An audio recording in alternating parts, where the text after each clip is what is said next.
నాకు చారులైనటువంటి వాళ్ళు రాజ్యంలో జరుగుతున్న విశేషాలు చెప్తారులే అని ఎక్కడో రాజధాని యందు కూర్చుని ఉండకూడదు, భూమండలమంతా పర్యటిస్తూ ఉండాలి. ధర్మాన్ని నాలుగు చెరగులా స్థాపించడం కోసం ధనస్సు చేతపట్టి నువ్వు తిరుగుతున్నావు, చాలా సంతోషం కలిగింది. కానీ ఇక్కడ ధర్మాన్ని స్థాపించడానికి ఏముంటుంది? తపస్సు చేసుకునే ఆశ్రమంలో నువ్వింత ప్రయత్నపూర్వకంగా భార్యతో కుమార్తెతో కలిసిన ఆశ్రమానికి వచ్చావంటే నువ్వు చెప్పవలసినది ఏదో ఉందని నేను అనుకుంటున్నాను. అది నువ్వు నిర్భయంగా ప్రకటముగా చెప్పవచ్చు, నీకేమీ బెంగలేదు అంటే లైన్ క్లియర్ చేశారాయన. అందుకని ఒక ప్రజాపతి ఒక యోగి పురుషుణ్ణి పట్టుకుని మా అమ్మాయిని ఇస్తాను పెళ్లి చేసుకుంటారా అని అడిగితే అసహ్యంగా ఉంటుంది. అందుకని నువ్వు మనస్సులో ఏ కోరికతో వచ్చావో అది చెప్పవచ్చు, నీకు భయం లేదు అన్నారు. అంటే ఆయన అన్నాడు, మహానుభావుడు కర్దమ ప్రజాపతి చూడండి ఎంత అందంగా అంటారో ఆ స్వయంభూమనువుని, దురిత స్వరూప పాటచ్చర పీడం పొందకుండ సకల క్షోణిన్ పరిపాలించుటకై మము అరవింద భవుండు భుజములందు సృజించెన్. ఈ మాటలు కర్దమ ప్రజాపతి చెప్తే ఆయన అన్నాడు, మా గొప్పతనం ఏమీ లేదండి ఇందులో, మేము మహారాజుల నిజమే, ధనస్సు చేత పట్టుకుని రాజ్యాన్ని పరిపాలిస్తున్నాను. కానీ ఇవాళ స్వయంభవమనువు అనేటటువంటి పేరుతో ఈ భూమండలానికి అంతటికీ నేను అధినాథుడనై పరిపాలించగలుగుతున్నానంటే పరిపాలించగలిగిన శక్తి నాలో ఎక్కడి నుంచి వచ్చిందో తెలుసా? ఎంత గొప్ప మాట చెప్తున్నాడో చూడండి. అరవింద భవుండు భుజములందు సృజించెన్. మేము పరబ్రహ్మము యొక్క భుజములలోంచి బయటికి వచ్చాం. భుజములు శక్తి కేంద్రములు, ఇవి కార్యం చేస్తాయి, కర్మ చేసేటటువంటివి. కాబట్టి లోకరక్షణ చేతులతో చెయ్యాలి. అందుకని బాహూరాజన్యకృత, మేం ఈశ్వరుడు యొక్క బాహువులలోంచి వచ్చిన వాళ్ళం. అందుకని ఇది నా గొప్పతనం కాదు, నేను పరిపాలించి రక్షించగలుగుతున్నానంటే ఈశ్వరుడు యొక్క అనుగ్రహం. అందుకే మమ్మల్ని భుజములలోంచి సృష్టించాడు. వాళ్ళు చూడండి, వాళ్ళు మాట్లాడుకునే మాటలు ఏవి మాట్లాడినా అన్నీ ఎక్కడి నుంచి వస్తాయంటే ఈశ్వరుణ్ణి అనుసంధానం చేస్తూనే వస్తాయి. ఇప్పుడు స్వయంభవమనువు తన కూతురునిచ్చి వివాహం చేస్తానని చెప్పాలి. ఆయన ఎంత అందంగా మాట్లాడాడంటే, నాకు 3 కుమార్తెలు, అందులో ఇప్పుడు నాతో వచ్చినటువంటి పిల్లని దేవహూతి అని పిలుస్తారు. ఈ దేవహూతి నీకు తగినటువంటి సౌశీల్యము కలిగినటువంటిది. ఎందుచేత కలిగినది? నారదుడు మా అంతఃపురానికి వచ్చినప్పుడు కర్దమ ప్రజాపతి యొక్క గుణ విశేషములను వర్ణించి చెప్పేవాడు. నీ గుణములను విన్న తరువాత నిన్ను భార్యగా చేపట్టాలనేటటువంటి కోరిక నా కుమార్తె యందు కలిగినది. అందుచేత నా కుమార్తెను స్వీకరించి నన్ను ధన్యుణ్ణి చెయ్యి అని అడిగాడు. తప్ప తన కుమార్తె గురించి గొప్పగా చెప్పుకోలేదు. దేవహూతి లాంటి సౌందర్యవతి సాధారణం ప్రపంచంలో. అటువంటి అందగత్తె మా అమ్మాయి చేసుకో అని బాహ్య సౌందర్యం గురించి చెప్పలేదు అసలు. నారదుడి వలన నీ గుణములను వినిది. నీవేమిటో ఆవిడికి తెలుసు.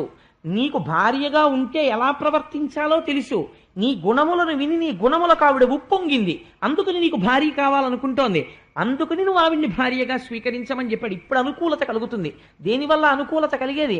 పైకి ఆయన 6 అడుగుల పొడుగండి, మీ అమ్మాయి పొడిగెంత? 4, 8. అబ్బే మా వాడికి వీడికి సరిపోదండి. ఏమిటి చేసుకుంటావు? పొడుగు కూర వండుకు తింటావా? పొడుగు పొట్టి, నలుపు తెలుపు, అన్ని అవయవాలు బాగున్నాయా బాగులేవా, తెల్లగా ఉందా నల్లగా ఉందా, ఇవన్నీ కూడా కాలగర్భంలో ఒకనాడు కలిసిపోయేటటువంటి విశేషాలు. ఇవాళ తెల్లగా ఉన్నటువంటి పిల్ల ఏదో ఒక అనారోగ్యం వస్తే నల్లగా అయిపోవచ్చు. నల్లగా ఉన్న పిల్ల పార్వతీదేవి అంతటి పేరు తెచ్చుకోవచ్చు. రంగులో ఏముంది, శీలంలో ఉంది ఉండేదంతాను. అందుచేత ఎంత అందంగా మాట్లాడారో చూడండి. ఫోటోలు చూసుకోవడం, పొడుగు పొట్టి చూసుకోవడం, హైటు మిల్లీమీటర్లతోటి సెంటీమీటర్లతోటి చూసుకోవడం ఇవి లేదు. ఆ గృహస్థాశ్రమంలో ప్రవేశించేవాడు ఏది చూసి చేసుకున్నాడు అంటే నీ గుణముల యందు అనురక్త అయినది.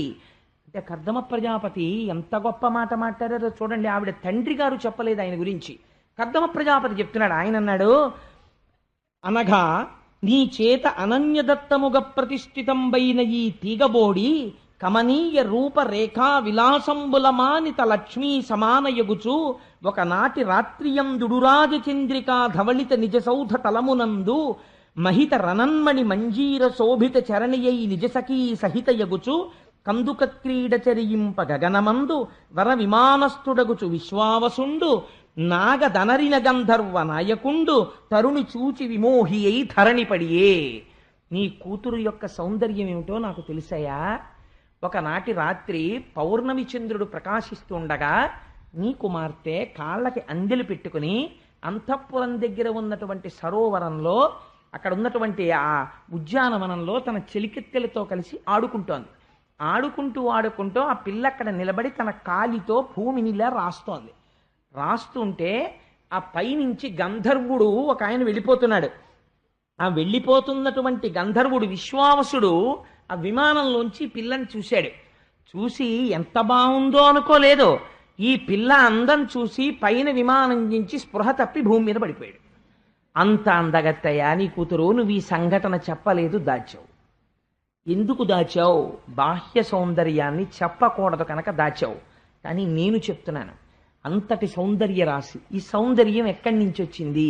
లక్ష్మీదేవి అనుగ్రహం చేత వచ్చింది. ఎందుకని? ఈ మాట ఎందుకు అనాలండి అంటే, కన్యాదానం చేసేటప్పుడు ఆడపిల్లని లక్ష్మిగా చూస్తారు. లక్ష్మిగా చూసి తామర పువ్వులో తీసుకొస్తున్నామని బుట్టలో కూర్చోబెట్టి తీసుకొస్తారు మేనమామలు. మేము ఎప్పుడూ మా మేనకోడలను నా దృష్టితో చూడలేదు, లక్ష్మిగా చూశామని తీసుకొస్తారు. అందుకని బట్టలు పెట్టి పంపిస్తారు ఆ మేనమామలకి. ఆ మేనమామలు తీసుకొచ్చి కూర్చోబెడితే కన్యాదాత వరుడి యందు నారాయణుణ్ణి చూసి తాను తరించిపోతాడు. తరించిపోయి పళ్ళెంలో వరుడి యొక్క కాళ్ళు పెట్టి తన భార్య నీళ్లు పోస్తుంటే తాను కాళ్ళు కడిగినటువంటి రోజున తన జన్మ సాఫల్యం.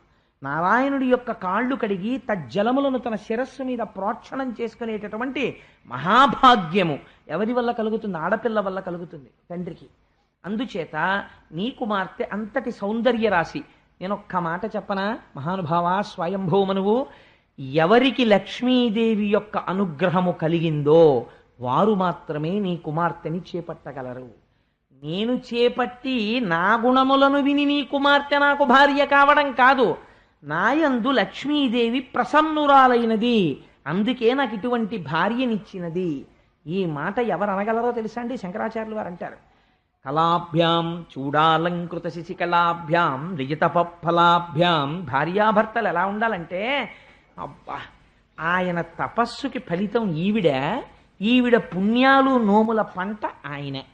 ఇద్దరు ఒకరినొకరు ఎలా ఉద్ధరించుకుంటున్నారండి నిజంగా అనిపించుకోగలగాలి దాంపత్యం అంటే. తప్ప దాంపత్యం అంటే ఆవిడ పొడుగ్గా ఉంది, ఈయన పొట్టిగా ఉన్నాడు, అవన్నీ కాదు దాంపత్యం. ఒకరినొకరు ఎలా తరింప చేసుకుంటున్నారు సంసారంలో, అన్ని గుణములు కలిగినదయా. నీ కుమార్తె నాకు భార్య కావడానికి తగినదని నిర్ణయించిన వాడెవరో తెలుసా? నువ్వు కాదు, నేను కాదు, తండ్రి శ్రీమన్నారాయణుడు నిర్ణయించి మొన్నటి రోజునే చెప్పాడు. అందుకని నేను నీ కుమార్తెని భార్యగా స్వీకరిస్తాను. ఇది ప్రపంచమునందు మొట్టమొదటి పెద్దలు కుదిర్చిన వివాహము అన్నాడు. ప్రపంచంలో మొట్టమొదట జరిగిన పెద్దలు నిర్ణయించిన వివాహం ఏదో తెలుసా అండి? దేవహూతి కర్దమ ప్రజాపతుంది. ఎందుచేత ఎవరు నిర్ణయించారు? పెద్దలు నిర్ణయించినారుగానా అంటాడు. అన్నీ ఉంటుంది, ఈయనే ఆ దొడ్లో ఈ దొడ్లో తిరిగి తీసుకొచ్చాడు ఆ పిల్లని. పెద్దలు నిర్ణయించినారుగానా అంటే ఇలా నిర్ణయించాలి. శ్రీమన్నారాయణుడు నిర్ణయించాడు, నిర్ణయిస్తే వివాహం జరుగుతోంది, ఒడంబడి జరుగుతోంది. అందుచేత అటువంటి పెద్దలు నిర్ణయించిన వివాహము ఆదిరాజు కుమార్తెని నేను చేసుకుంటున్నాను అన్నాడు. ఇదో గమ్మత్తైన మాట. ఆదిరాజు కుమార్తె ఏంటండి అంటే, ఆదిరాజు అని పేరు ఎవరికంటే స్వయంభూ మనువుకి పేరు. ఎందుకనంటే సమస్త భూమండలాన్ని వరాహమూర్తి పైకెత్తి ఇచ్చిన తరువాత మొదటి రాజు స్వయంభూ మనువు. అందుకని ఆయన ఆదిరాజు అని పిలుస్తారు. స్వయంభూ మనువుకున్న గొప్పతనం ఏమిటో తెలుసా అంటే, అసలు ముందు రాచభోగములను అనుభవించిన వాడు ఆయనే.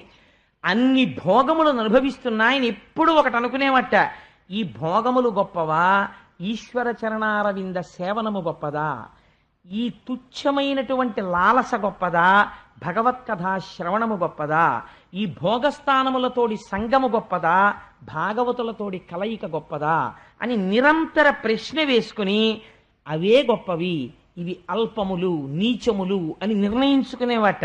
అందుకే ఆయన్ని ఆదిరాజు అని పిలిచారు. ఆదిరాజు అని ఇంటి పేరున్న వాళ్ళందరికీ బహుశా ఈ లక్షణం ఉంటుందేమో. వాళ్ళు ఎంతంత పెద్ద పెద్ద ఉద్యోగాలు చేసినా, ఎంతంత చదువులు చదువుకున్నా అంత నిరాడంబరంగా, అంత పెద్ద మనిషి తరహాగా, అంత భక్తిగా ఉంటారులా ఉంది. చిత్రం చూసారా మీరు? ఇన్నాళ్ళు లేదు. ఇవాళ ఆదిరాజు గురించి ఉపన్యాసంలో వచ్చే రోజున నాకు పూలదండ వేసిన వారు ఆదిరాజు ప్రకాశరావు గారు. అలా వెయ్యాలని నిర్ణయించిన వాడు గోపాలకృష్ణుడు. ఏమంటారు దీన్ని? ఇది నేనైతే అనుకుంటానో ఇది ఈశ్వరానుగ్రహము అనుకుంటాను. అందుకని ఆదిరాజు అని బిరుదు ఆయనకి, స్వయంభూ మనువుకి. ఇది పెద్దలు నిర్ణయించిన మొట్టమొదటి వివాహం. కాబట్టి ఇప్పుడు ఎందుకు ఆ మాట అనాలండి అంటే ఈ వివాహం మనందరికీ మార్గదర్శకం. ఇప్పుడు ఇది పండుతుందా పోతుందా? నువ్వెవడివి కాలేజీలోనూ ఇంకో క్లబ్లోనూ పెద్దలు నిర్ణయించిన పెళ్లిళ్ళు మంచివా ప్రేమ పెళ్లిళ్ళు మంచివా అని డిబేటింగ్ కాంపిటీషన్ పెట్టడానికి వ్యాసుడు ఎప్పుడో చెప్పాడు. ఏది మంచిదో ఆయన నిర్ణయించి చెప్పేశాడు. ఇంకా నీ డిబేటింగ్ ఎందుకు నీ అల్పజ్ఞానంతో? నీకేమైనా చేతనైతే భాగవతం చదువుకోసారి వెళ్ళి చతుర్థ స్కంధం, నీకు చేత కాకపోతే నోరు ముసు కూర్చో, పిచ్చ డిబేటింగ్ కాంపిటీషన్ పెట్టకు, పిల్లల్ని పాడు చేసేయకు. కాబట్టి ఇది మొదటి వివాహము. కాబట్టి ఇప్పుడు మీరు ఏం చేయాలి? ఇక్కడి నుంచి గమనించడం మొదలెట్టాలి. ఓహో ఇది ఫెయిల్ అయిందా సక్సెస్ అయిందా? సక్సెస్ అవ్వడం అంటే ఏమిటి? ఓ 3 పిల్లలు పుట్టారు, కొడుకులు పుట్టారు, కూతుళ్ళు పుట్టారు, ఇంటికి ఏసీ ఉంది, కారు ఉంది, అన్నీ ఉన్నాయి, కాబట్టి ఇద్దరు చాలా సంతోషంగా ఉన్నారు. ఇట్స్ సక్సెస్ అని మిమ్మల్ని తీర్మానం చేయమని కాదు. నేను ముందే చెప్పాను గృహస్థాశ్రమంలో ఎందుకు ప్రవేశించారు? ఇద్దరు ఒకరిని ఒకరు తరింప చేసుకోవడానికి ప్రవేశించారు. అలా తరింప చేసుకోగలిగారా? ఇది మీరు నిర్ణయం చెయ్యాలి. ఇందులో శ్రీమన్నారాయణుడు మీరు తరించగలరు అనడానికే నీకు తగిన అనుకూలమైన భార్య పెద్దల చేత నిర్ణయింపబడుతోంది. కాబట్టి మీ వివాహము ఖచ్చితంగా తరింపచేస్తుంది. ఎలా? ఆయన ఒక వరం ఇచ్చాడు. ఏమిటి ఆ వరము? నేనే నీ కడుపున కొడుకుగా పుడతాను అని చెప్పాడు. ఇది న్యాయం అండి, ఇది యథార్థం. ఎందుచేత తండ్రి మళ్ళీ తానే కొడుకుగా వస్తున్నాడు, మళ్ళీ ఆ కొడుకు ఏం చేస్తున్నాడు? మళ్ళీ తానే కొడుకుగా వస్తున్నాడు. ఏమవుతుంది? ఆ తేజస్సు నడుస్తోంది, అలాగా వంశపారంపర్యంగా నడుస్తోంది. అందుకని ఎవరు రావాలి? ఎవరు మొట్టమొదటి వాడో వాడు రావాలి. ఇప్పుడు మళ్ళీ అందుకు తాతగారి పోలుకో తండ్రి గారి పోలుకో రావాలి. అందుకని ఆ నారాయణుడుకు కర్దముడికి అభేదం, ఇద్దరు ఒకటే, తండ్రి కొడుకు ఒకటైపోయినప్పుడు అందుకని మళ్ళీ నారాయణుడే పుట్టాలి కడుపున. అందుకుని నేనే నీ భార్య కడుపున 10 నెలలు పడుకుని బయటికి వస్తానయ్యా అన్నాడు. ఎంత విజయం చూడండి ఇది నిజంగా కర్దమ ప్రజాపతికి. ఇది గృహస్థాశ్రమం యొక్క విజయము అని చెప్తే సంతోషపడిపోయారు. చిత్రం ఏమిటో తెలుసా అండి? స్వయంభువమనువు పిల్లనివ్వలేదు కర్దమ ప్రజాపతి. ఈయన కర్దమ ప్రజాపతిని మాటలు చెప్తే స్వయంభువమనువు ప్రపోజ్ చేస్తే ఆయన ఒప్పుకుంటే తన కూతురి వంక చూశాడు. కూతురు చాలా చిరునవ్వు నవ్వుతూ తన సంతోషాన్ని వ్యక్తం చేసింది. ఇవ్వలేదు పిల్లని. శతరూప చెయ్యి పట్టుకుని పక్కకి తీసుకెళ్ళాడు. నీకు అంగీకారమేనా అని అడిగాడు. భార్యాభర్తలంటే ఇది. ఎంత చిన్న విషయం అవనివ్వండి, అది ఆ చిన్న విషయం కూడా భార్యకి చెప్పకుండా ఉండలేక అయ్యో దానికి చెప్పకుండా ఉండడమా అని తనకి కలిగిన చిన్న సుఖం, చిన్న దుఃఖం, చిన్న కష్టం, చిన్న సంతోషం కూడా భార్యతో చెప్పుకోవడంలో ఆనందం పొందేటట్టుగా అనువర్తించి నడిచినటువంటి భార్య, భర్తని గెలుచుకున్న భార్య స్వాధీన వల్లభ. అందుకే శంకరుడు పార్వతీదేవికి చెప్పకుండా ఎవరికీ చెప్పడేది. అలా గెలుచుకుంది ఆవిడ. అలా గెలుచుకోగలిగితే స్వాధీన వల్లభ ఆవిడ భార్య అంటే. ఆయన అసలు ఆవిడ పేరు ఉట్టినే తలుచుకుంటుంటాడు, అన్నీ చెప్తాడు. ఎందుకు అలా పసిపిల్లాళ్ళ వెళ్ళి చెప్పడం? లొంగిపోయి కాదు, ఆవిడ తనని అలా గెలుచుకుంది. ఇక్కడ సింహాసనంలో అధిష్ఠితురాలయ్యింది. తన ప్రేమతో ఆయన్ని గెలుచుకుంది. ఆయనకి మార్గదర్శకత్వం చేస్తుంది. ఆయన ఎప్పుడైనా పొరపాటు పడితే అలా చేయకండి, తప్పు, మీరు ఇలా ప్రవర్తించండి అని ఆయన జీవితాన్ని ఉద్ధరించే బాట చూపిస్తుంది. అందుకే భార్య కేవలం దాసి కాదు, కార్యేషు ఆవిడ కార్యేషు దాసి కరణేషు మంత్రి రూపేచ లక్ష్మి క్షమయా ధరిత్రి. అందుకని ఆవిడ ఎన్ని రకాలుగా సేవిస్తుందో. భార్యకున్నటువంటి స్థానం, స్త్రీకున్నటువంటి స్థానం ఎంత పరమ పవిత్రంగా ఆవిష్కరించారో చూడండి. శతరూప అంగీకరించిన తరువాత ఉత్తరక్షణ వివాహం ముహూర్తం కుదిరింది కాబట్టి చేసేసాడు. చేసేస్తే బహుమతులు ఎవరిచ్చారో తెలుసా అండి? స్వయంభూ మనువు ఇవ్వలేదు, అత్తగారు ఇచ్చింది అల్లుడికి. ఇది ప్రేమ అంటే. మామగారు ఇవ్వడం కాదు, అత్తగారు మధుపర్కం ఇస్తుంది. మధుపర్కం ఇచ్చింది కాబట్టి అత్తగారికి అధికారం ఉంది. ఓయ్ అల్లుడు, నువ్వు ఈ స్ట్రైప్ షర్ట్ వేసుకోవాయి, బాగుంటుంది నీకు అని ఓ చొక్కా కుట్టించి ఇవ్వడానికో, లేకపోతే అల్లుడు గారు మీరు సరదాగా ఆడుకోవడానికి మీరు టైర్ అయిపోయి వస్తారు కదా, రాత్రి 10ంటికో 11ంటికో మా అమ్మాయితో కాసేపు రిలాక్స్ అవ్వడానికి క్యారమ్ బోర్డు ఆడుకోండి అని ఒక క్యారమ్ బోర్డు కొని ఇచ్చింది అనుకోండి అత్తగారు, పొంగిపోవాలి అల్లుడు. మా అత్తగారు ఇంత చేస్తే ఆషాఢ మాసంలో క్యారమ్ బోర్డు ఇచ్చింది అనకూడదు. నా మానసికోల్లాసానికి క్యారమ్ బోర్డు కొనిచ్చింది మా అత్తగారని పొంగిపోవాలి. ఎందుకలాగా అంటే తన కొడుకు ఎలా సంతోషించాలి, ఆడుకోవాలి, ఆనందంగా ఉండాలని చూస్తుందో అలా చూస్తుంది. మీకు చిత్రం ఏమిటో తెలుసా అండి? కర్దమ ప్రజాపతి లాంటి యోగి పురుషుడికి అత్తగారైనటువంటి శతరూప ఇచ్చిన బహుమానాల్లో ఏమున్నాయో తెలుసా? క్రీడా పరికరాలు ఉన్నాయి, ఆడుకునే ఆట వస్తువులు. అలా ఇవ్వడం ఏంటంటే అంతే, అది మొదటి వివాహం, అలా ఇవ్వాలి. అందుకని ఇవ్వవచ్చా ఏమిటండి ఇవన్నీ, అలాంటివన్నీ ఇచ్చారు అంటే నేనైతే చేస్తాను, నా కూతురు పెళ్ళైనప్పుడు సారెలో ఓ క్యారం బోర్డు, చెస్ బోర్డు కొనిస్తాను. ఎందుకంటే నేను కర్దమ ప్రజాపతి గురించి చదువుకున్నాను కాబట్టి. అలా ఇవ్వాలి, కాబట్టి అలా ఇవ్వడం న్యాయం. మధుపర్కం ఇచ్చిన వాళ్ళు అలా ఇవ్వాలి. అందులో నా అల్లుడు కూడా సంతోషించాలి, అతను ఉల్లాసంగా ఉండాలన్న నా కోరిక ఉంది, నా భార్య కోరిక ఉంది కదా, అందుకని ఇస్తే తప్పు లేదు. అంటే నిజంగా అసలు మన వివాహాలు ఎలా ఉండేవో, ఎంత అందంగా ఉండేవో మీరు ఒకసారి చూడండి. అందుచేత అంతవరకు చాలా మా చర్చ అక్కర్లేదు దానికి. అందుచేత దాని మీద అలాంటి క్రీడా పరికరములతో సహా ఇస్తే చాలా సంతోషించి ఆమెని అప్పజెప్పి విడిచిపెట్టి వెళ్ళలేక ఇంత స్వయంభువమనువు, ఇంత ధర్మం తెలుసున్నవాడు, ఇంత అల్లుణ్ణి పొందినవాడు కన్నుల నీరు పెట్టుకుని భారమైన గుండెలతో వెనక్కి తిరిగి చూస్తూ వెళ్ళలేక వెళ్ళేట. మీకు శాస్త్రంలో ఒక గొప్ప రహస్యం చెప్పనండి. పుట్టింట్లో ఉండగా ప్రేమ తల్లిది, నిజంగా కూతురు అత్తవారింటికి వెళ్ళేటప్పుడు నిజమైన శోకం గుండెల్లోంచి బయటకు వచ్చే బడబాగ్ని తండ్రిది. ఏడవలేక అంటే అప్పగింతల పీటల మీద లోపలికెళ్ళి కళ్ళ నీళ్లు తుడుచుకుని ముక్కు చీదుకుంటుంటే బాత్రూంలోకి వెళ్ళి, ఏమిటండి అన్ని చెప్తారు మీరు భలేవరే, ఆ ఏడవడం ఏంటి తప్పు కదా, మీరు మగవారు కన్నమ్మడి నీళ్ళు రావచ్చా అంటారు. ఆడపిల్ల వెళ్ళిపోతుంటే తండ్రి అంత బెంగ పెట్టుకుంటాడు, పైకి చెప్పుకోలేడు కానీ అన్నం తినడు. వెళ్ళిపోతుంది అన్న ఆలోచన వస్తేనే అబ్బాయి ఎందుకు లేదు అంత తొందరగా పెళ్ళి అనిపించి వాయిదా వేసేద్దాం అనిపిస్తుంది. ఆడపిల్లని పంపడం అంటే అంత కష్టంగా ఉంటుందండి, తండ్రికి అంత బెంగగా ఉంటుంది. మీరు లక్ష్మీ కళ్యాణంలో విందురు కానీ సముద్రుడు ఎంత బాధపడ్డాడో ఎదరొస్తుంది కదా ఇంకొక వారం రోజుల్లో అసలు లక్ష్మీ కళ్యాణం, అప్పుడు చూద్దురు కానీ దాని అందం ఏమిటో అసలు. సరే, అందుచేత ఇంతటి స్వయంభవమనువు బెంగ పెట్టుకుని వెనక్కి తిరిగి వెళ్ళేట. మొదటి వివాహం ఎలా ఉండాలో అలాగే వర్ణించారు. తిరిగి వెళ్ళిపోతుంటే ఆయన వెళ్ళిపోతూ సరస్వతీ నదీ తీరంలో ఉన్నటువంటి మహాపురుషులందరినీ సేవిస్తూ తిరిగి వెళ్ళిపోయాడు. వెళ్ళిపోతే ఆయన రాజధాని పేరు బర్హిష్మతి. అదో విచిత్రమైన ఊరు. దానికి బర్హిష్మతి అన్న పేరు ఎందుకు వచ్చిందో తెలుసా అండి?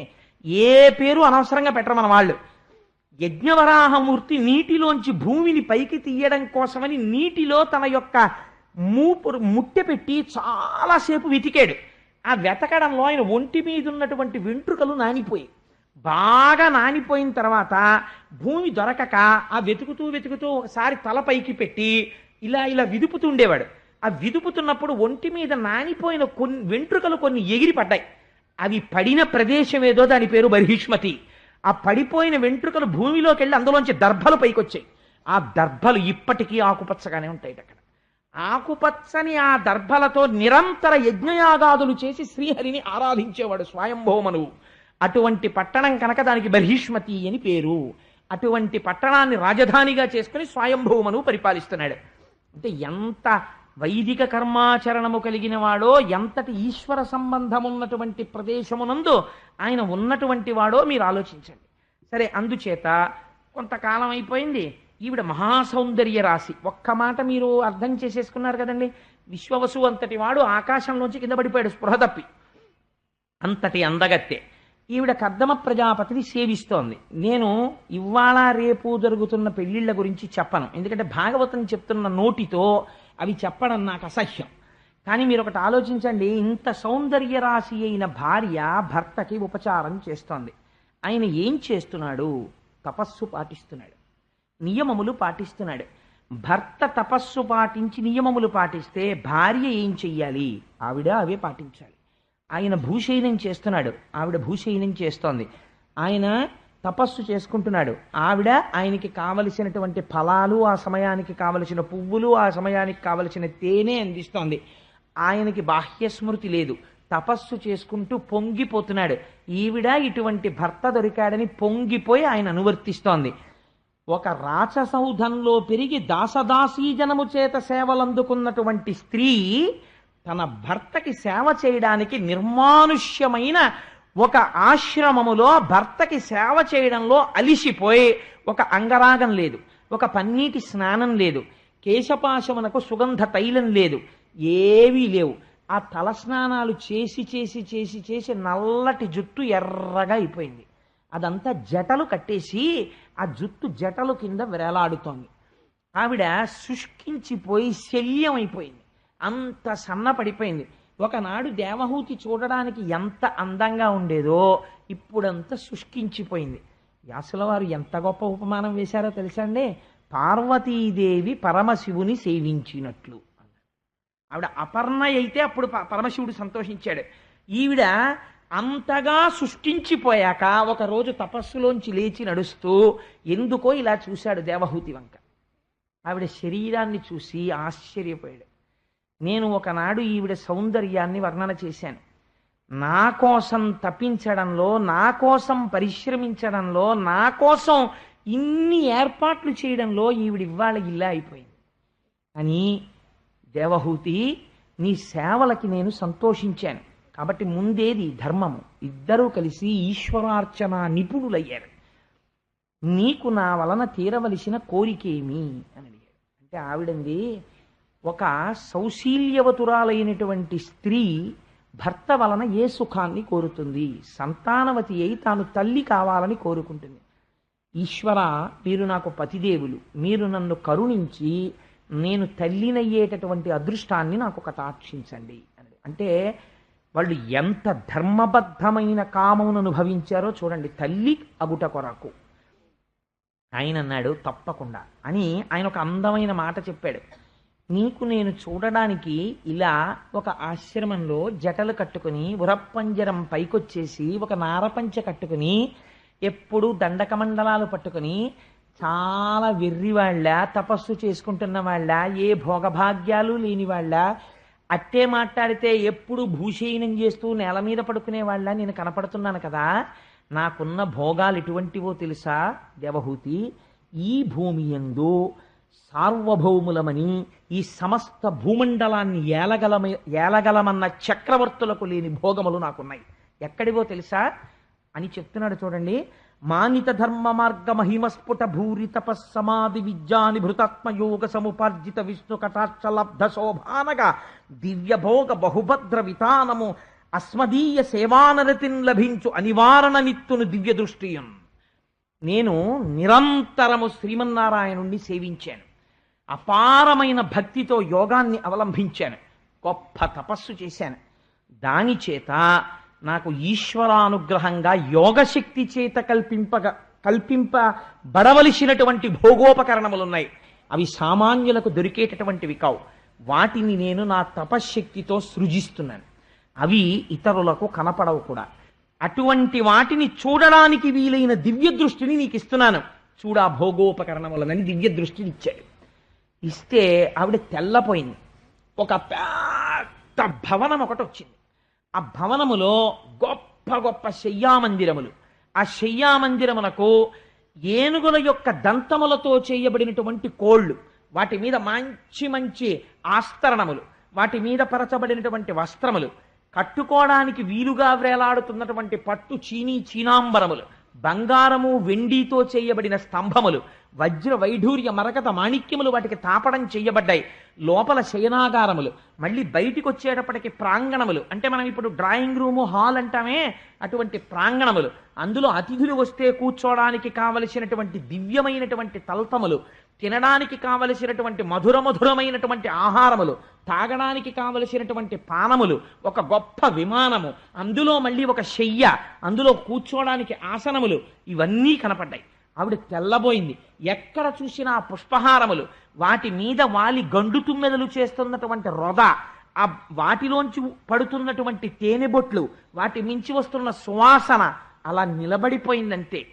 ఈ స్థితిలో ఉన్న దేవహూతికి ఉత్తర క్షణంలో ఇవన్నీ కనపడ్డాయి. కనబడితే కర్దమ ప్రజాపతి అన్నాడు, దేవహూతి అదిగో బిందు సరోవరం, అందులో దిగి స్నానం చేసి బయటికి రా అన్నాడు. ఒక్కసారి ఆ శ్రీమన్నారాయణుడి కంటి వెంట పడిన ఆనంద బాష్పముల చేత ఏర్పడిన బిందు సరోవరమునందు ఆ దేవహూతి దిగి స్నానం చేసి పైకొచ్చింది. వచ్చేటప్పటికి పూర్వం దేవహూతి ఎంతటి సౌందర్యంతో ఉండేదో దానికి 10,000 రెట్ల సౌందర్యాన్ని పొందింది. అక్కడ ఒక 1000 మంది దివ్యమైన కాంతలు కనపడ్డారు. వాళ్ళు వచ్చి ఆవిడికి పట్టుపుట్టములు కట్టి అంగరాగములు నలది ఆవిడికి చక్కటి కేశపాశమును ముడివేసి అందులో రకరకాలైన పువ్వులు పెట్టి రకరకాలైన హారములను అలంకరించి ఒక నిలువుటద్దం పట్టుకొచ్చి ఆవిడ ముందు పెట్టి అమ్మ చూసుకోని సోయగం అన్నారు. అద్దంలో దేవహూతి తన సోయగాన్ని తాను చూసుకుని వెంటనే తన భర్తని స్మరించినది. ఎంత ధర్మం ఉందో చూడండి. అందులో అంతకన్నా నేను వ్యాఖ్యానం చేయక్కర్లేదు. భర్తని స్మరించినది. ఉత్తర క్షణం కర్దమ ప్రజాపతి ప్రత్యక్షమయ్యాడు. ప్రత్యక్షమై మనం ఎవరు అనుభవించని భోగములను అనుభవిద్దాం దా అన్నాడు అని విమానం ఎక్కించాడు. ఆ విమానం ఎటువంటి విమానమో తెలుసా అండి? ఏదో ఏసీతోటి వాటితోటి భూమి మీద ఉండే ఇల్లు కాదు. అది సమస్త లోకముల మీద ఎవరికీ కనపడకుండా తిరగగలిగినటువంటి విమానం. అటువంటి విమానంలో వాళ్ళు తిరుగుతున్నారు. తిరుగుతూ ఆ భోగములను అనుభవిస్తూ ఆ మధుర పదార్థములను సేవిస్తూ ఇద్దరూ ఆనందంగా క్రీడిస్తూ ఆ విమానము మేరుపర్వత శిఖరముల మీద దిగింది. దిగితే దాని చర్యలలోకి వెళ్ళారు. అక్కడ గంధర్వులు, యక్షులు, కిన్నెరులు, కింపురుషులు, దేవతలు ఆ మేరుపర్వతాన్ని చుట్టి వస్తుంటాయి. గ్రహాలన్నీ ఎప్పుడు మన సత్యనారాయణ వ్రతంలో సుబ్రహ్మణ్య శర్మ గారు ఆవాహన చేశారు కదా, రాహుకేతువులు తప్ప మిగిలిన వాళ్ళందరూ ప్రదక్షిణ పురస్సరంగా వస్తుంటారు. ఆ మేరుపర్వత చర్యలలో దేవహూతితో కలిసి కొన్ని సంవత్సరములు అలా భోగములను అనుభవిస్తూనే ఉన్నాడు. ఆ విమానములలో తిరుగుతూనే ఉన్నాడు. సంసారము కూడా అంతే, భోగములను అనుభవిస్తూనే ఉన్నాడు. అలా అనుభవిస్తూ ఉండగానే వాళ్ళకి 90 ఆడపిల్లలు పుట్టారు. 90 ఆడపిల్లలు పుట్టిన తర్వాత 9వ పిల్ల పుట్టిన తర్వాత కర్దమ ప్రజాపతి అన్నాడు, మనం ఎన్నాళ్ళ నుంచి భోగం అనుభవిస్తున్నామో నీకు గుర్తుందా దేవహూతి అన్నాడు. అంటే ఆవిడంది, అయ్యో క్షణంలా గడిచిపోయిందండి సమయం. 90 ఆడపిల్లలు పుట్టేశారు, పెద్ద పిల్ల పెళ్ళిడికి వచ్చేస్తోంది, జ్ఞాపకమే లేదు చూసారా, కాలము క్షణంలా గడిచిపోయింది. సంసార భోగమునందున్న వాడికి అలాగే గడిచిపోతుంటుంది. కాలము నడిచి వెళ్ళిపోతూ ఉంటుంది. వృద్ధాప్యం వచ్చేస్తుంది, కొడుకు ఉద్యోగం రావాలి, మనవణ్ణి చూడాలి, కోరికలు కోరుతూనే ఉంటాడు. కాలం నడిచిపోతుంది, శరీరం జర్జరీభూతం అయిపోతుంది. కర్దమ ప్రజాపతికి మనకి తేడా ఎక్కడా? ఇన్ని భోగములను అనుభవిస్తూ ఇవి భోగములు కాదని మనసులో నిరంతరము తలుచుకుంటున్నాడు. వైరాగ్యము బాగా ఏర్పడుతోంది. అస్తమానం భార్య దగ్గరికి వెళ్ళి ఏమిటి భోగాలని ఆయన ఏం అనలేదు, అలా అనక్కర్లేదు కూడా. ఇక్కడ ఉండాలంతే వైరాగ్యం. అది పండిన నాడు భార్యకి చెప్పి వెళ్ళిపోవాలంతే, అప్పటి వరకు చెప్పక్కర్లేదు కూడా. అందుకని ఆయన అన్నాడు, చాలదా అనుభవించిన భోగాలు, ఇవే మార్చి మార్చి మార్చి మార్చి అనుభవిస్తామంతే. ఇలా అనుభవిస్తూ పోతే ఒకనాడు కాలమునందు ఈ శరీరం పడిపోతుంది, అప్పుడు మనం ఉద్ధరించబడం. అందుకని దేవహూతి, నేను సన్యాసం తీసుకుని వెళ్ళిపోతున్నాను. నీ తండ్రికి నేను వివాహ సమయంలో మాట ఇచ్చాను, సంతానము కలిగే వరకే దేవహూతితో ఉంటానని. 90 ఆడపిల్లలు పుట్టారు. అందుకని నేను వెళ్ళిపోతున్నాను సన్యాసానికి. ఎందుకని అంటే లోపల వైరాగ్యం బలపడినది. ఎందుచేత? నిరంతరము భోగం ఇది కాదని పరిశీలన చేయుట చేత.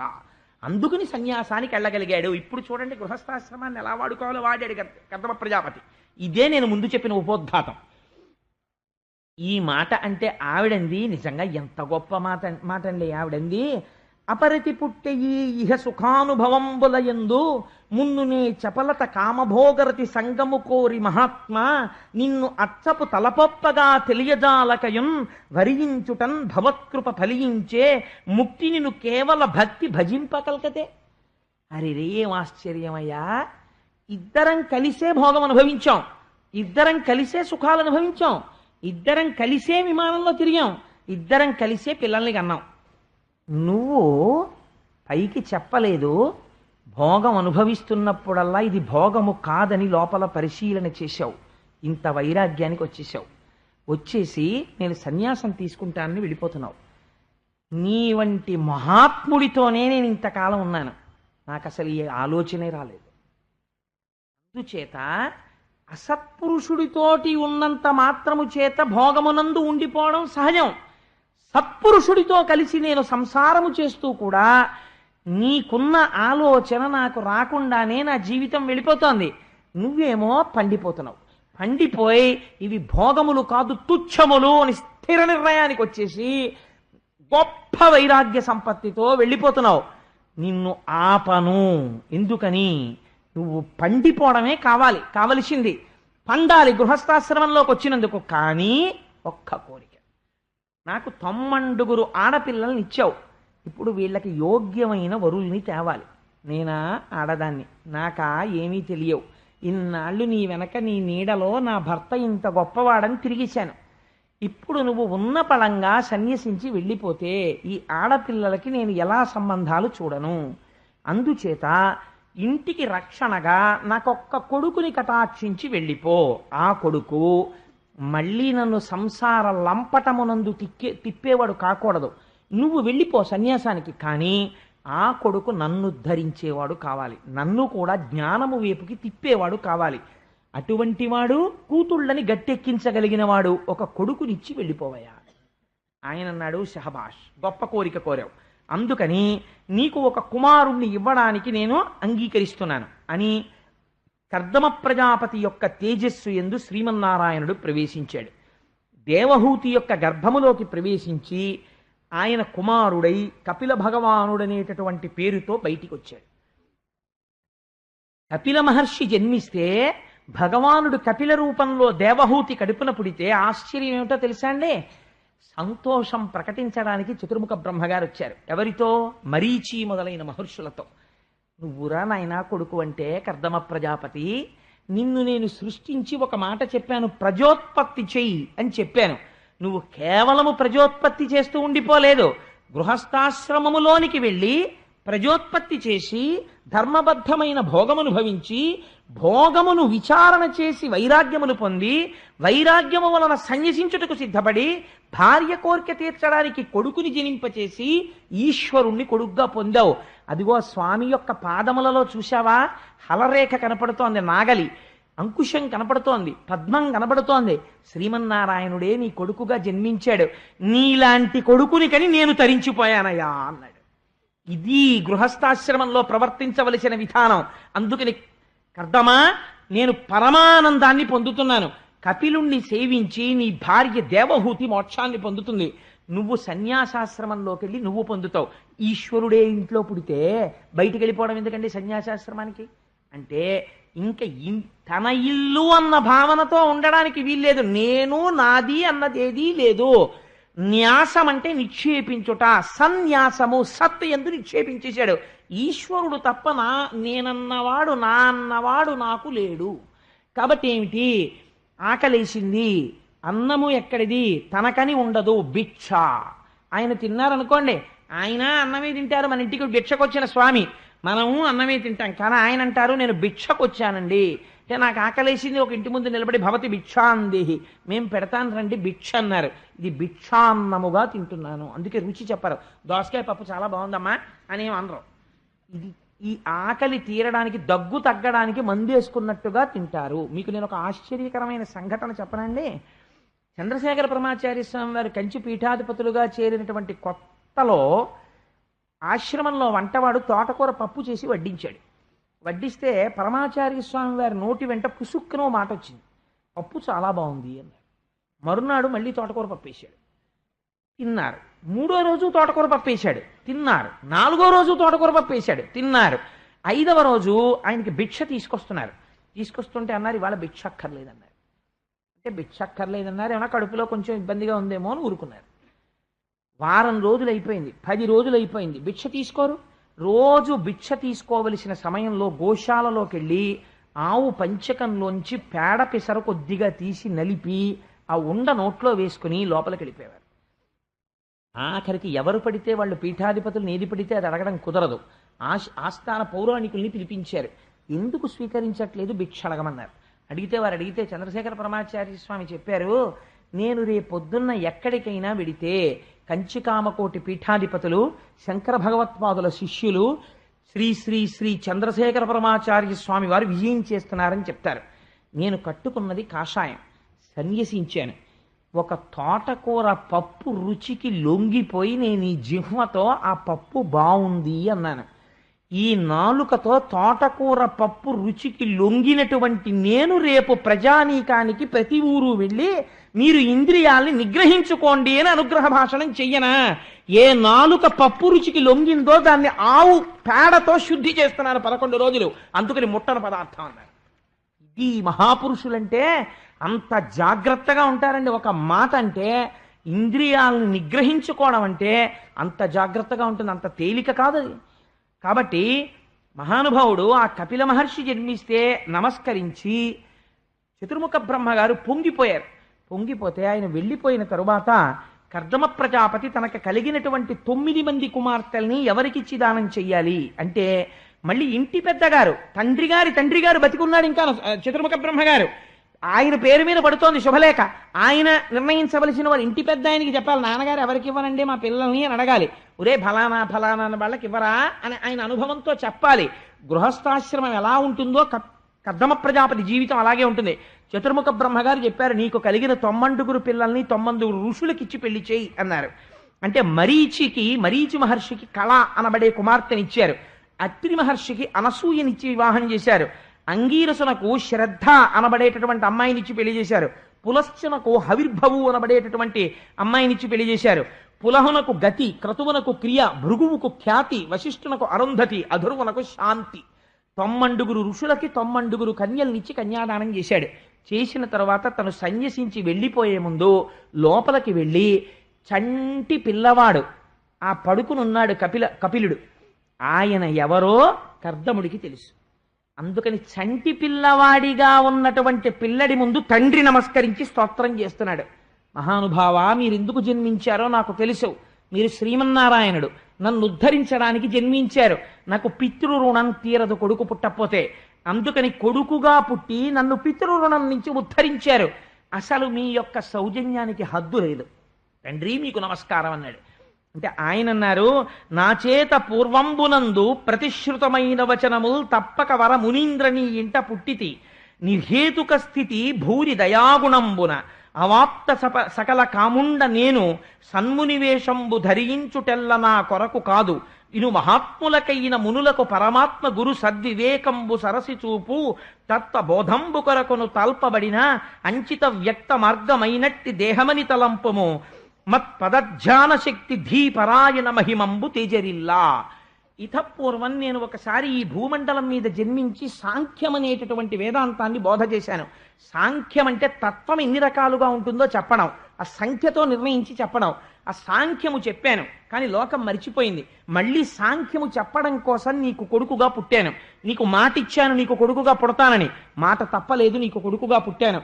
నాయనా నువ్వు సన్యసించి వెళ్ళిపో, నువ్వు మోక్షాన్ని పొందుతావు అంటే ఆయన అన్నారు, నా భార్య నీకు తల్లి అయినటువంటి దేవహూతిని స్వామి నువ్వు ఉద్ధరించాలన్నారు.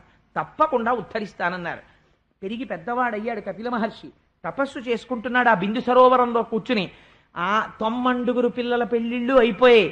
మహానుభావుడిచ్చినటువంటి భోగోపకరణములన్నీ ఎక్కడున్నాయో తెలుసా అండి? కర్దమ ప్రజాపతి ఇచ్చిన భోగోపకరణములు అక్కడే ఉన్నాయి. అన్ని భార్యకిచ్చి వెళ్ళాడు. ఇన్ని భోగోపకరణముల మీద వైరాగ్యం పుట్టింది భర్త వెళ్ళిపోగానే. నా భర్త అంతటి స్థితిని పొందాడు, నేను ఇంకా ఈ సంసార లంపటమునందు పడిపోయి ఉండిపోయాను, నేను కూడా ఉద్ధరింపబడాలి. అందుకని ఇప్పుడు దేవహూతి కపిల మహర్షి దగ్గరికి వెళ్ళింది, కొడుకు దగ్గరికి వెళ్ళి ఎంత గొప్ప మాట చెప్పిందో చూడండి. భూరి మదీయ మోహ తమముం బెడబాప సమర్థులన్యులెవ్వారలు నీవు కాక నిరవజ్య నిరంజన నిర్వికార సంసార లతా లవిత్ర భుజసత్తమ సర్వశరణ్య ధర్మ విస్తారక సర్వలోక శుభదాయక నిత్య విభూతి నాయక. ఈ సంసారంలో ఉన్నవాడు ఒక స్థితికి వెళ్ళిన తరువాత అడగవలసిన మాట. నేను ఇంతకాలం మొహాంధకారంలో పడిపోయాను, ఈ ఇంద్రియముల యొక్క సుఖములే సుఖములు అనుకుని ఈ సంసారమునందు ఉండిపోయాను. నీ తండ్రి సంసార సుఖములను అనుభవిస్తూ వైరాగ్య సంపత్తిని పొంది సన్యసించి వెళ్ళిపోయాడు. కాలమునందు నాకు కూడా సమయం అయిపోతోంది, నేను ఏది తెలుసుకుని మోక్షమును పొందాలో అటువంటి తత్వమును నాకు బోధ చెయ్యి అని అడిగింది. అడిగితే మహానుభావుడు కపిలుడు చెప్పడం మొదలుపెట్టాడు. దీన్నే కపిల గీత అంటారు. ఈ కపిల గీత వింటే ఏమవుతుంది అంటే, కపిల గీత విన్నటువంటి వాళ్ళకి ఇంతకాలము నుంచి ఏది చూసి సత్యమని భ్రమించారో ఆ సత్యము సత్యము కాదన్నటువంటి వైరాగ్య భావన ఏర్పడడానికి కావలసిన ప్రాతిపదిక దొరుకుతుంది. కపిలుడు దేవహూతికి చెప్పాడు, దేవహూతి విని మోక్షం పొందేసింది అని పూర్తి చేసేసాడు అనుకోండి వ్యాసుడు. మీరు నేను అభ్యంతర పెడతామండి? ఏమీ అభ్యంతర పెట్టాం. భగవద్గీత కృష్ణ భగవానుడు చెప్తే ఒక్క అర్జునుడికి వినపడింది, అలాగే దేవహూతికి వినపడిందండి అన్నాడు అనుకోండి. మీరు నేను ఈ ఆఖ్యానం విని ఏమిటి ఉద్ధరింపబడతాన్నటువంటి వాళ్ళు ఎవరైనా మహాపురుషులు ఉన్నారేమో నాకు తెలియదు, కానీ మనలో ఎవరైనా కర్దమ ప్రజాపతి స్థాయిలో ఉన్న వాళ్ళం ఉన్నామా? పెద్దలు నిర్ణయించిన వివాహానికి వారసులుగా వస్తూ కర్దమ ప్రజాపతి స్థాయిలో ఉన్నామా? లేం. ఏమో మీ సంగతి నాకు తెలియదు, మీరు మహాత్ములు, మీరు కర్దమ ప్రజాపతులేమో. నేను మాత్రం దేవహూతి స్థాయిలో ఉన్నాను. కాబట్టి ఇప్పుడు అసలు వినవలసినది ఏది? ఇందులో కపిల గీత వినాలి. ఇప్పుడు కపిలుడు చెప్తున్న మాటలు వినాలి. కపిలుడు చెప్తున్న మాటలు వింటే దేవహూతికి ఏదైందో అది మనకు అవుతుంది కదా. ఆ తర్వాత దేవహూతి ఏం చేసింది, దేవహూతికి ఏం జరిగింది, కాబట్టి మీకు అదే జరుగుతుంది. అంతే కదండి తీర్పు. కాబట్టి ఇప్పుడు కపిలుడు ఏ ప్రసంగం చేస్తున్నాడో ఆ ప్రసంగం చాలా విలువ కలిగినటువంటి ప్రసంగము. ఇప్పుడు అమ్మకి ఆయన ఏం చెప్తున్నాడు? ఆయన అన్నాడు, అమ్మా, ప్రతి జీవికి కూడా ప్రపంచములో అనేక రకమైన జీవరాశులు ఉన్నాయి. అందులో ప్రధానముగా మనుష్యుడనబడేటటువంటి వాడి జన్మ చాలా ఉత్కృష్టమైనటువంటి జన్మ.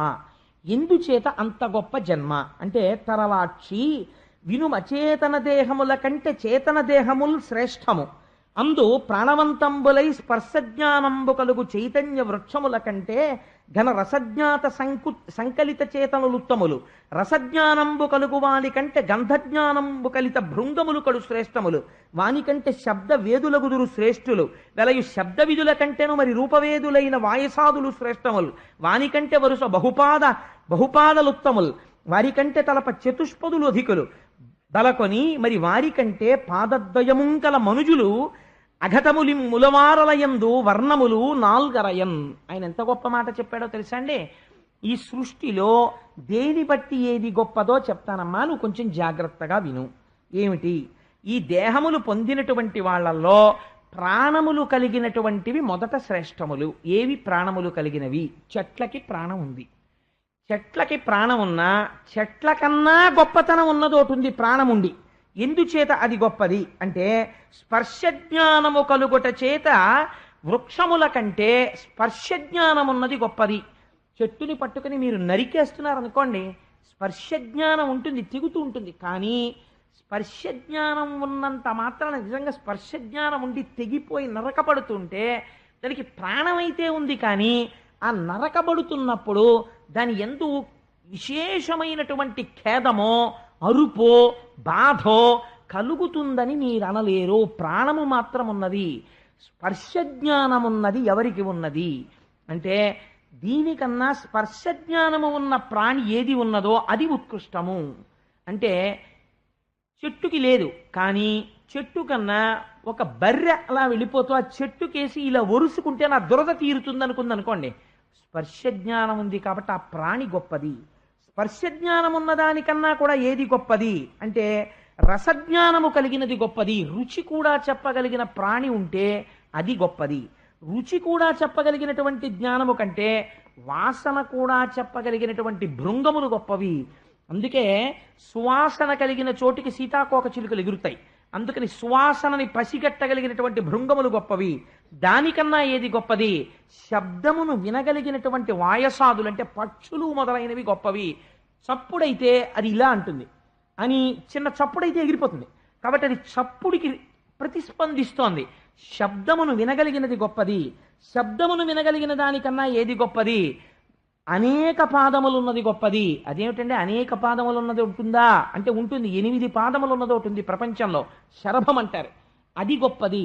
దానికన్నా ఏది గొప్పది? 4 పాదములుండి సాధుత్వము కలిగినది గొప్పది. ఆవు, గేదె, గొర్రె, మేక ఇలాంటివి. 4 పాదములున్న కన్నా ఏది గొప్పది? 2 పాదములు ఉన్న మనిషి గొప్పవాడు. 2 పాదములున్న మనిషి సృష్టి యందు చాలా గొప్పవాడు. కానీ పాడైపోవడానికి కారణం ఏమిటో తెలుసా అమ్మా? నీకు చెప్పేస్తాను, నువ్వు జాగ్రత్తగా వింటే నీకు అర్థమైపోతుంది అన్నాడు. ఇది సాంఖ్యం కదండి. ఆయన ఒక మాట చెప్పాడు, అసలమ్మా ఉన్నది ఈశ్వరుడు ఒక్కడే. ఆయనని ఏమని పిలుస్తారో తెలుసా? పురుషుడు అని పిలుస్తారు. ఆయన ఎక్కడుంటాడు? ఇక్కడ ఉంటాడు. ఆయన ఏం చేశాడంటే తను అర్థం కాకుండా ఉండడం కోసం త్రిగుణములతో కూడిన మాయా అన్న దానిని సృష్టించాడు. ఈ మాయలోంచి 24 తత్వములు వచ్చాయి.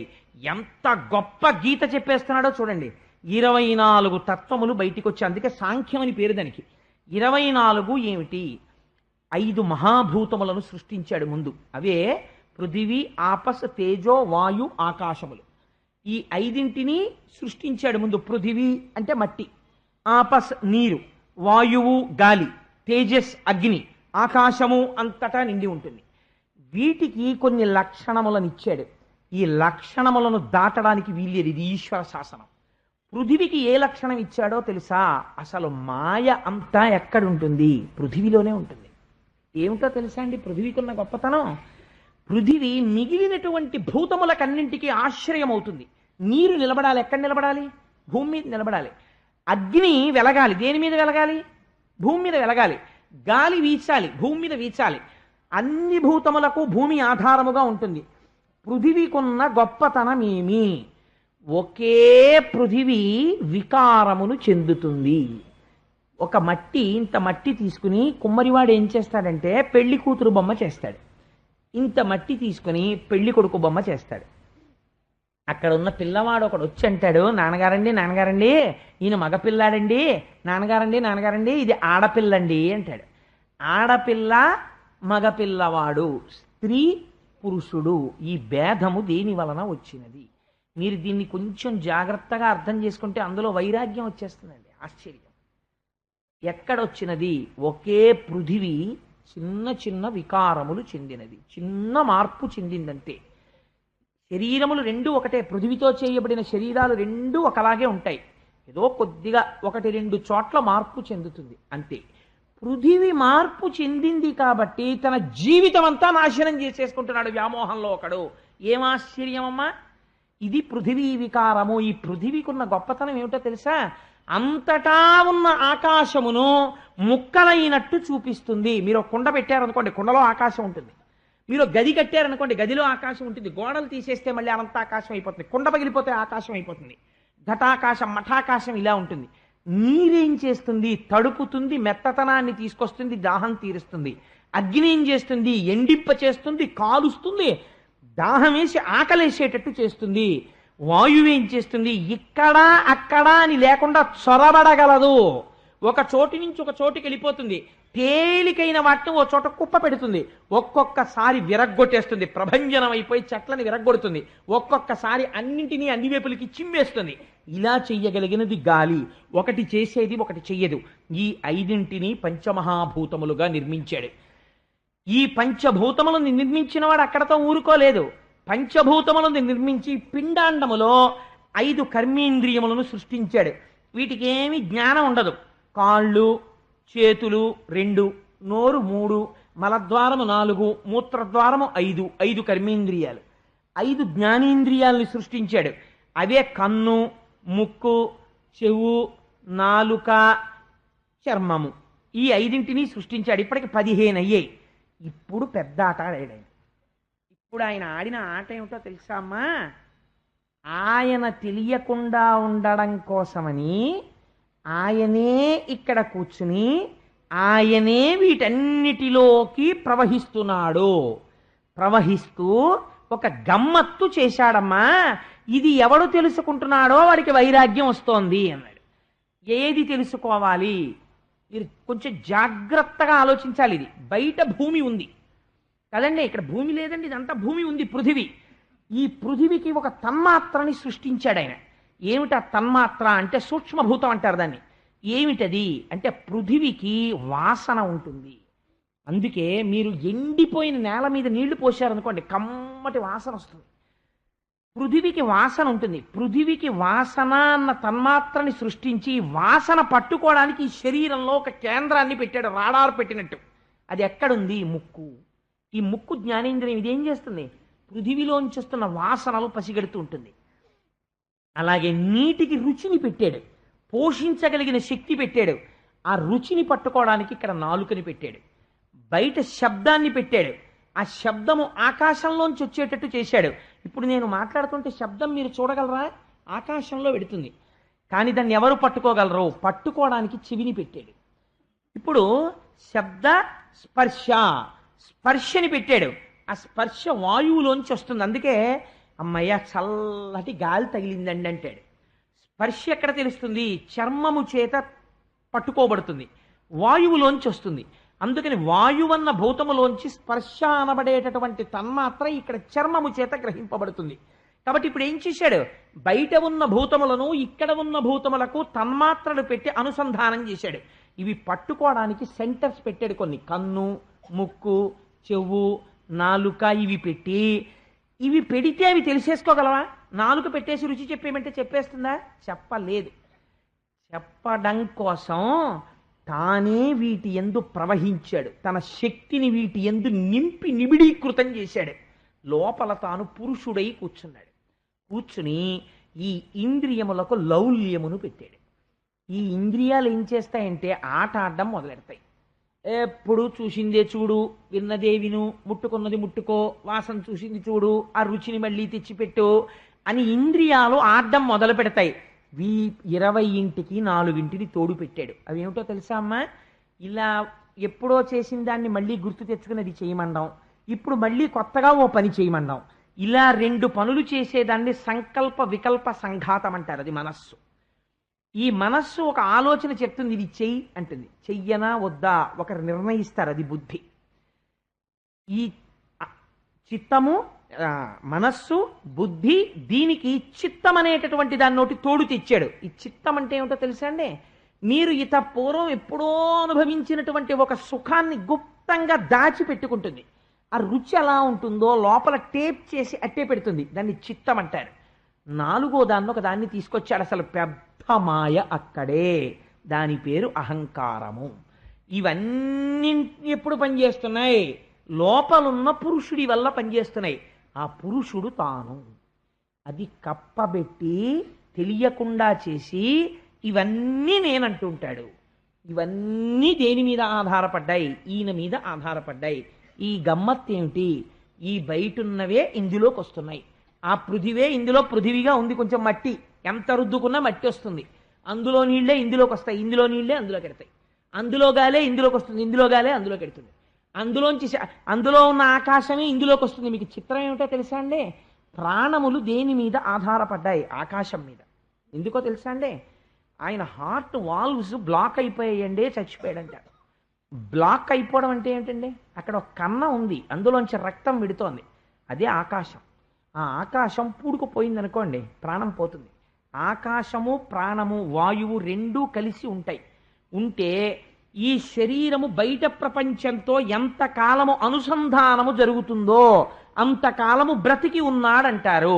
ఈయన లోపల నుంచి వెళ్ళిపోతే అనుసంధానం ఆగిపోతుంది. ఆగిపోతే ఏమైంది? చచ్చిపోయాడని అంటారు. కానీ మనిషి అసలు లోపల ఉండి అన్నింటినీ గుర్తుపడుతున్నవాడోడున్నాడు. వాడికి ఈ సుఖదుఖాలు వేటితో సంబంధము లేదు. ఎంత గమ్మత్తో తెలుసా అండి? మీరు ప్రతిరోజు చెప్పేస్తారు ఈ విషయాన్ని. ఈ మోకాలు నాకు నొప్పెడుతోంది అనుకోండి, డాక్టర్ గారి దగ్గరికి వెళ్ళి, డాక్టర్ గారు నేను నొప్పిగా ఉన్నానండి అన్నాం. ఏమంటాను? డాక్టర్ గారు ఈ మోకాలు నొప్పెడుతోందండి అంటాను. ఈ మోకాలు నొప్పెడుతోందండి అంటే నేను వేరు, ఈ మోకాలు వేరు కదా. డాక్టర్ గారు ఏమిటో కానండి, ఈ మధ్య ఈ శరీరానికి కొంచెం తేడాగా ఉంటోందండి, తలకాయ నొప్పిగా ఉంటోందండి, లేకపోతే మాట్లాడుతున్నప్పుడు గొంతు నొప్పెడుతోందండి, పూర్వంలా ఉండట్లేదు అంటాడు. అంటే గొంతు నొప్పిగా ఉన్నది అని తెలుసుకుంటున్నది ఒకటి ఉంది, దానికి ఏ నొప్పి లేదు. ఇది నొప్పిగా ఉన్నదని తెలుసుకుంటోంది. ఇప్పుడు గొంతుకి నొప్పి లేదు అని తెలుసుకుంటోంది. గొంతుకి నొప్పి లేనప్పుడు దానికి నొప్పి లేదు, గొంతు నొప్పిగా ఉన్నప్పుడు దానికి నొప్పి లేదు. అది సుఖదుఖములకు అతీతముగా, అరేరే చన్నీళ్ళు పోసుకోకుండా వేడి నీళ్ళు మీదోసేసుకున్నావురా, ఒళ్ళు కాలిందిరా అని తెలుసుకుంటోంది. అయ్యో కాసిన చన్నీళ్ళు కలపరా అంటోంది. కలిసిన నీళ్ళు ఇప్పుడు కావలసినంత వేడిలో ఉన్నాయిరా అని తెలుసుకుంటోంది. ఇవన్నీ తెలుసుకుంటున్నదేదో ఆ తెలుసుకున్నటువంటి ప్రజ్ఞ నీవు. అయితే అది వదిలిపెట్టేసి అవన్నీ ప్రసరిస్తున్న శరీరం ఏదుందో ఆ శరీరమును పట్టుకుని ఇది నేను, ఇది నేను, ఇది నేను అని మాయలో ఉన్నాడు. కాబట్టి ఏం చేస్తాడు, దీనికి ఏది సుఖమో అది సుఖం అనుకుంటున్నాడు, దీనికి ఏది దుఃఖమో అది దుఃఖం అనుకుంటున్నాడు. కాబట్టి దీనికి ఏది సుఖం, ఇది ఎప్పుడూ కూడా మార్చి మార్చి సుఖస్థానాల్ని మారుస్తుంది. ఏసీ ఉంటే బాగుందంటుంది, పడిశం పట్టిన తర్వాత అబ్బా బయటే పడుకుంటానంటుంది. కాబట్టి ఏమైంది, దీని సుఖము దీని దుఃఖమునకు వశుడవుతున్నాడు. ఇలా అయిపోతే ఏమైపోతుందో తెలుసా అమ్మా, ఇక్కడ ఉన్న పురుషుడు ఒక గమ్మత్తు చేస్తాడు, ఇక్కడ పురుషుడే బయట కాలముగా ఉంటాడు. ఇక్కడ వీడిని పసిగట్టలేవు, బయట కాలాన్ని ఆపలేవు. రెండూ నీ అధీనముల నుంచి దాటిపోతున్నాయి, నువ్వు తెలుసుకోవట్లేదు, ఎప్పుడు వెనక్కి వెళ్ళటలేదు. ఈ కాలమునందు ఏమైపోతుంది, ఒక భయంకరమైన మాట చెప్పాడండి. నిజంగా ఆ మాట చెప్తే మీరు కొంచెం, నేను అంత వ్యగ్రతతో చెప్పలేను, కానీ మీరు కపిలగీత చదివితే కించిత్ భయం వేస్తుంది కూడా. ఈ శరీరము జర్జరీభూతమైపోతుందమ్మా, ఈ కర్మేంద్రియములకు ఉండే పటుత్వము ఉండదు. క్రమంగా ఏమైపోతుంది, ఈ శరీరములో కపవాత పైత్యములు పెరిగిపోతాయి, శరీరమంతా శ్లాష్మముతో నిండిపోతుంది, తిన్న పదార్థమును జఠరాగ్ని జీర్ణము చెయ్యదు, శరీరము ఇంకా లోపలికి పుచ్చుకోవడం మానేస్తుంది, నోటి వెంట మాట రావడం ఆగిపోతుంది. అప్పుడు వీడు ఒక శయ్యాగతుడై ఉండిపోతాడు. ఎందుకని, అసలు తత్వ విచారణ తానెన్నడూ చెయ్యలేదు. నేను నాది ఈ రెండు మాటలు పట్టుకున్నాడు. తను ఎంత అశాశ్వతమో తన చుట్టూ ఉన్న అనుబంధములు అంత అశాశ్వతములే అని తెలుసుకోలేకపోయాడు. ఊరికే పాపకర్మలన్నీ చేసి తీసుకొచ్చి ఇంట్లో పెట్టాడు. కానీ ఇప్పుడు ఈ పాపకర్మల యొక్క ఫలితమును అనుభవించవలసిన రోజు ఒకటి వస్తుంది. ఆ రోజున ఏ దర్శనమవుతుందో తెలుసా, దూతలు వస్తారు, యమదూతలు. వాళ్ళ ఆకారములు పరమ భయంకరములై ఉంటాయి. ఆ ఆకారములను చూస్తూనే కనుగుడ్లు అలా నిలబడిపోతాయి, భయమును పొందేస్తాడు. ఒకే ఒక ప్రాణవాయువు మిగిలిపోతుంది. అది పరిగెత్తి పరిగెత్తి పరిగెత్తి పరిగెత్తి ఎటు నుంచి వెళ్ళిపోవాలో తెలియక కళ్ళల్లోంచి వెళ్ళిపోవచ్చు, చెవుల్లోంచి వెళ్ళిపోవచ్చు, ముక్కులోంచి వెళ్ళిపోవచ్చు, అపానద్వారంలోంచి వెళ్ళిపోవచ్చు, ఎటి నుంచో అటు నుంచి నిర్గమిస్తుంది. నిర్గమించిన తరువాత భటులు పట్టుకుంటారు ఆ సూక్ష్మ శరీరాన్ని, పట్టుకుని తీసుకెళ్లడం మొదలు పెడతారు. తీసుకెళ్లేటప్పుడు ఏం చేస్తారో తెలుసా, నీవు చేసిన పాపముల చిట్టా చెప్పి తీసుకెడతారు. వాళ్ళే నిష్కారణంగా తీసుకెళ్లరు. నీకు శరీరమిస్తే, ఇంద్రియములనిస్తే, తెలుసుకోగలిగిన బుద్ధినిస్తే, వెనక్కి తిరిగి ఈశ్వరుడిని నువ్వు చూడలేదు.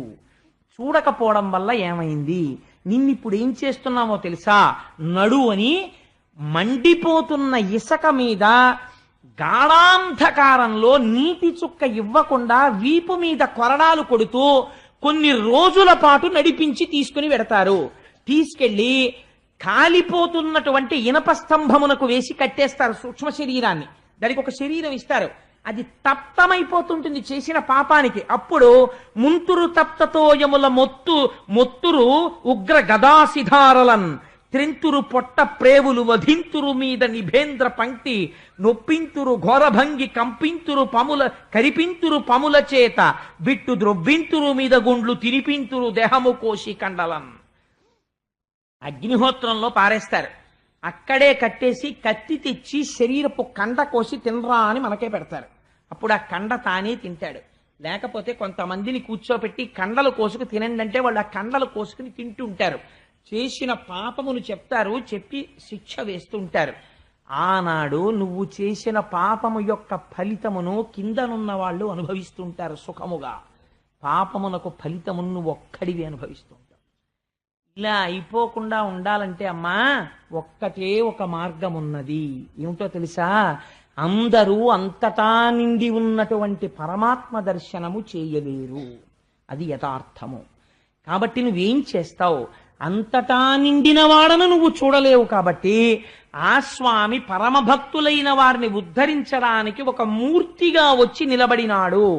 ఒక మూర్తిని నీ హృదయ స్థానమునందు నిక్షేపించు, ఇక్కడ పెట్టుకో.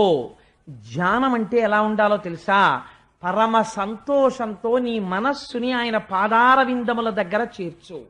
నువ్వు ఎక్కడైనా ఉండు, దానికి సమస్య లేదు. నువ్వు ఇలా కూర్చుని రైల్లో వెళ్ళిపోతూ కళ్ళు మూసుకుని నువ్వు కూర్చుంటే త్రిభంగి స్వరూపంలో నడుం కొంచెం ఇలా ఉంచి చిరునవ్వు నవ్వుతూ మంచి యవ్వనంలో ఉండి కొద్దిగా పళ్ళు కనపడుతుండగా ఎడమ చేతితో వేణువుని పట్టుకుని కుడి చేతితో దాని రంధ్రములను తన వేళ్లతో మూస్తూ ఆ వేణువు చివర వ్రేలాడుతున్నటువంటి కుచ్చుతో ఒక కుడికాలు మీద తాను నించుని సోయగంగా ఎడంకాలు పైకెత్తితే అందులో పద్మరేఖ, ఆ పద్మము, హలము,